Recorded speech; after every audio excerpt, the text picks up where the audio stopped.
आषाढ शुद्ध पौर्णिमा म्हणजेच जिला आपण गुरु पौर्णिमा म्हणतो, तिलाच व्यास पौर्णिमा असंही म्हटलं जातं. या दिवशी सगळ्यात आधी महर्षी व्यासांचं स्मरण करायचं आणि त्यांचे व आपल्या गुरूंचे आशीर्वाद घ्यायचे. गुरुपौर्णिमेला व्यास पौर्णिमा म्हणतात कारण व्यास हे समाजाचे खरे गुरु होते.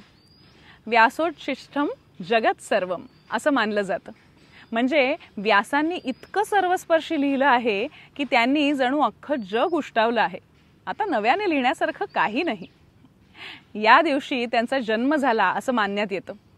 त्याचबरोबर आजच्या दिवशी त्यांनी वेदांचं विभाजन केलं म्हणून त्यांना वेदव्यास असंही म्हटलं जातं.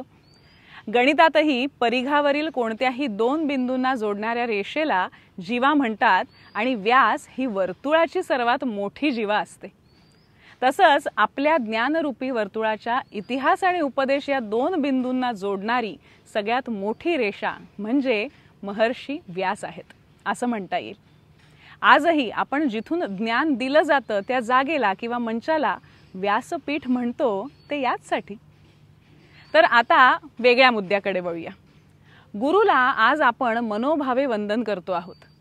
जो आपल्याला योग्य मार्ग दाखवतो तो आपला गुरु. आपण सारे लघु गुरुच्या शोधात असतो. गुरु म्हणजे काय? तर गुरु म्हणजे जो लघु नाही आणि लघुलाही गुरु बनवतो तो. जो जीवनाला मनाच्या ताब्यात जाऊ देतो तो लघु असतो आणि जो मनाचा स्वामी असतो तो गुरु. जसं गुरुत्वाकर्षणामुळे आपण पृथ्वीवर स्थिर उभे राहतो तसंच ज्याच्या मार्गदर्शनाने आपण जीवनाच्या घसरत जाणाऱ्या शेवाळी वाटेवर पाय रोवून उभे राहतो तो गुरु. गुरुत्वाकर्षणामुळे देह स्थिर राहतो तर गुरुमुळे मन. आपल्या परंपरेत गुरुला अनन्यसाधारण महत्त्व दिलं आहे.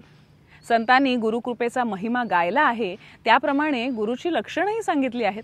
आज गुरुपौर्णिमेच्या निमित्ताने संत नामदेव आणि विसोबा खेचर ही जी गुरुशिष्यांची जोडी आहे त्यांची गोष्ट समजून घेऊया. बरं, ही गोष्ट स्वतः संत नामदेव महाराजांनी सांगितली आहे. संत नामदेव महाराजांनी महाराष्ट्रातच नव्हे तर पंजाबपर्यंत भक्तीची पताका कशी नेली हे आपल्याला सगळ्यांनाच ठाऊक आहे. शिखांच्या धर्मग्रंथ गुरुग्रंथ साहिबामध्ये सुद्धा त्यांच्या पदांचा समावेश आहे. पंजाबमधील घुमानला साहित्य संमेलन झाल्याचं तुम्हाला आठवत असेल. घुमान या गावी मुख्य गुरुद्वारा आहे. त्यामध्ये नामदेवांची मोठी मूर्ती आहे. तिथे त्यांना बाबा नामदेवजी महाराज असं म्हटलं जातं.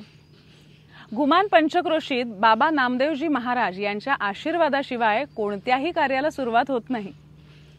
असे जे शिखांचे गुरु झाले अशा नामदेव महाराजांना गुरु कसे लाभले याची ही गोष्ट स्वतः नामदेवांनी सांगितलेली. खूप दृष्टीने खरं तर ही गोष्ट महत्त्वाची आहे. पण नामदेव महाराजांचा एक विशेष सांगू का? त्यांना आद्य चरित्रकार आणि आत्मचरित्रकार म्हटलं जातं. आपले संत स्वतःविषयी फारसे बोलत नाहीत बघा, पण नामदेव महाराज मात्र स्वतःचे अनुभव सुंदर पद्धतीने नोंदवतात. तर त्यांची आणि गुरूंची भेट कशी झाली ह्याची ही गोष्ट ते सांगतात. या गोष्टीच्या आधीची गोष्ट आधी तुम्हाला सांगते. नामदेव महाराज देवाशी बोलायचे, देव त्यांच्या हातची खीर खायचा याचा नाही म्हटलं तरी त्यांना अभिमान होता. मुक्ताईने एकदा गोरा कुंभारांना सांगितलंही, गोरा काका हे मडके बघा जरा कच्चे आहे का? त्यांना गुरु नाही हेच त्यांच्या कच्चेपणाचं कारण. पण नामदेवांचं म्हणणं स्पष्ट होतं, देवच माझ्यासोबत असताना मी गुरु कशाला शोधू? कबीर महाराजांचा दोहा आहे ना, गुरु गोविंद दोऊ खडे काके लागू पाय, बलिहारी गुरु अपने गोविंद दियो बताय. कबीर महाराज म्हणतात, देव आणि गुरु दोघे एका वेळी समोर आले तर मी आधी गुरुचे पाय धरीन, कारण गुरुच मला परमेश्वराकडे घेऊन जाईल. पण नामदेव महाराजांची परिस्थिती नेमकी उलटी आहे. त्यांच्याकडे तर देव आहेच, ते शेवटी देवाशीच यावर चर्चा करतात. बघा किती सुंदर मांडणी केली आहे. नामा म्हणे तुझसी पाववया सेविजे सद्गुरुसी, तो तू रोकडा जोडिलासी आता सद्गुरुसी काय काम. फळ तरुवर शिखरी म्हणून आरोहण किजे त्यावरी, ते फळ अवचिता जोडिले करी मग तयावरी कासया चढावे. एखादे फळ डोंगर माथ्यावर असेल तर डोंगर चढून जायचा, पण ते फळ अलगद हातात आलं असेल तर मग उगाच डोंगर चढण्याचे श्रम कशाला? देवाने स्वतःच भक्ताला सांगितलं की मी तुझ्याशी बोलतो, हसतो, खेळतो, ही लीला आहे रे. पण खरं ज्ञान तुला देव असूनही मी देऊ शकणार नाही, ते फक्त गुरुच करू शकतो. मगा श्रीहरी म्हणे अज्ञान सांडून सेवी जे गुरुचरण, तुझ्या प्रेमे माया सोंग धरून लटिका तुझपाशी मी खेळे. जव सद्गुरूचे नाही सेवन, तव मी जैसे स्वप्नीचे धन, माझे न तुटे भवबंधन, सद्गुरु आज्ञे वाचुनी. गुरु मिळत नाही तोवर मी म्हणजे स्वप्नीचे धन दिसले तरी काही खरे नव्हे. किती गोड लिहितात बघा आपले संत. वाचत असताना अगदी रमून जायला होतं नाही का. देव म्हणे नाम्या गुरु वाचुनिया, मुक्ती पाववया आन नाही. जाई नाम्या जाई गुरुसी शरण, तुटे भवबंधन तुझे वेगी. आणि मग नामदेव महाराज विचारतात, नामा म्हणे देवा कवणा शरण जाऊ, कोणा मी होऊ शरणागत. मग देव त्यांना सद्गुरूची लक्षणं सांगतात. शिष्य मिळण्यासाठी हपापलेला, उगीच मंत्रतंत्र करणारा, लोकांवर आरडाओरडा करून स्वतःचा दिमाग दाखवणारा गुरु नव्हेच. तर गुरु कसा असावा? ज्यासी गुरुत्वाचे नाही काज, शिष्य भजता वाटे लाज, उदास वृत्ती सहज निर्मळ भोळा. निंदा स्तुती समान, बोलती भेदिती कठीण वचन, कधी न होती क्रोधायमान, कवणाही वरी. गुरु होण्याची हौस नसलेला, शिष्य जाहीरपणे आदर दाखवू लागला तर लाजणारा, निर्मळ मनाचा असा गुरु हवा. आणि मग शिष्य कसा असावा? शरीर वेचिले तरी वेचीजे, परी सद्गुरु वचन न उल्लंघिजे, रात्रंदिवस राहिजे आज्ञा संकेती. गुरुच्या आज्ञेचं पालन करताना शरीर झिजलं तरी चालेल, पण आज्ञा पालन झालंच पाहिजे असा शिष्य हवा. पण नामदेव म्हणे तुम्हीच सांगा कुठे शोधू असा गुरु. देवाने गुरुचा नाव पत्ता सांगितला. देव म्हणे नाम्या विसोबा खेचरासी, शरण तयासी जावे वेगी. एवढंच नव्हे तर देवच नामदेवाला विसोबा खेचर जिथे होते तिथे घेऊन गेले. विसोबा खेचर मूळचे औंढ्या नागनाथ या तीर्थक्षेत्राचे रहिवासी. ही भेट झाली तेव्हा ते बार्शीच्या एका शिवमंदिरात होते. गुरुला भेटायला म्हणून नामदेव आशेने मंदिरात शिरले आणि त्यांना जे चित्र दिसले त्याने ते इतके चिडले. आधी देवाने सांगितलं होतं गुरुचे सगळे ऐकायचे वगैरे, ते सगळं विसरले. बघा नामदेव महाराज स्वतःच सांगतायत की काय घडलं. देवावरी पाये ठेवूनी खेचर, निजेला परिकर निवांतची, देखोनिया नामा पावला विस्मया, कैसा हा प्राणी या देवो नेणे. उठी उठी प्राण्या आंधळा तू काये, देवावरी पाय ठेवी आले. विसोबा खेचर बोले नामदेवा, उठविले जीवा का रे माझ्या. देवाविण ठाव रिता कोठे आहे, विचारुनी पाहे नामदेवा.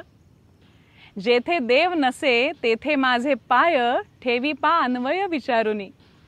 नामा पाहे अवघा जिकडे तिकडे देव, कोठे रिता ठाव न देखीची.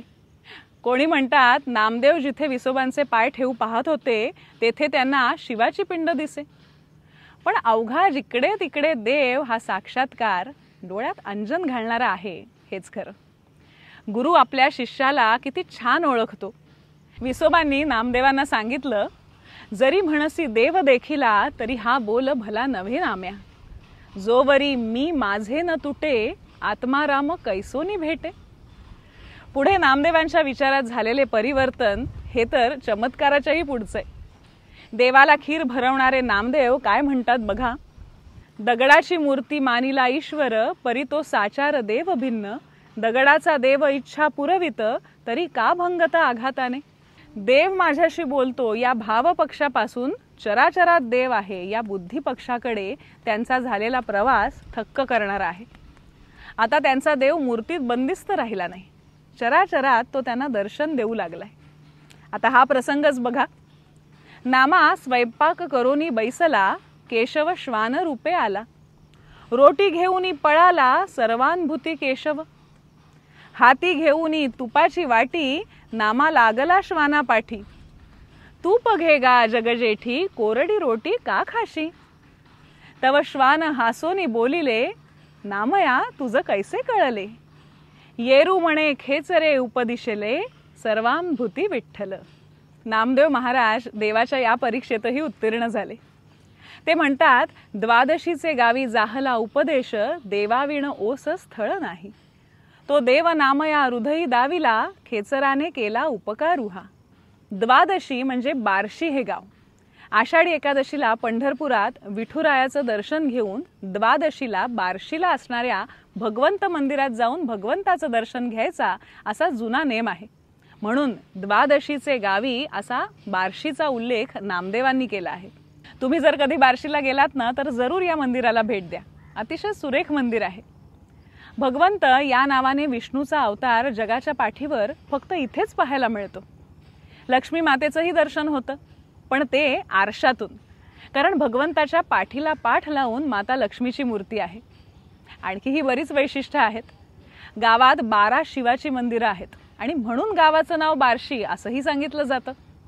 इथेच विसोबा खेचरांची समाधीही आहे. आज गुरुपौर्णिमेच्या निमित्तानं सर्व गुरूंना वंदन करतो आणि तुम्ही सगळे रसिक प्रेक्षक आमचे मायबाप आमच्या गुरुस्थानी आहात, त्यामुळे तुम्हालाही वंदन करतो. मधुरा वेलणकर साटम ही आमची यूट्यूब वाहिनी. हिला पसंती द्या, तिचा प्रसार करा आणि तिचे सभासद व्हा. अर्थात लाईक, शेअर आणि सबस्क्राईब करा, म्हणजे असे वेगवेगळे भाग तुम्हाला पाहता येतील आणि ते पाहिल्यानंतर इतरांनाही पाठवता येतील. बेल आयकॉनवर क्लिक करायलाही विसरू नका, म्हणजे नवीन भाग आला की लगेच कळेल. पुन्हा भेटूया पुढच्या भागात एका अशाच नव्या गोष्टीसह. धन्यवाद.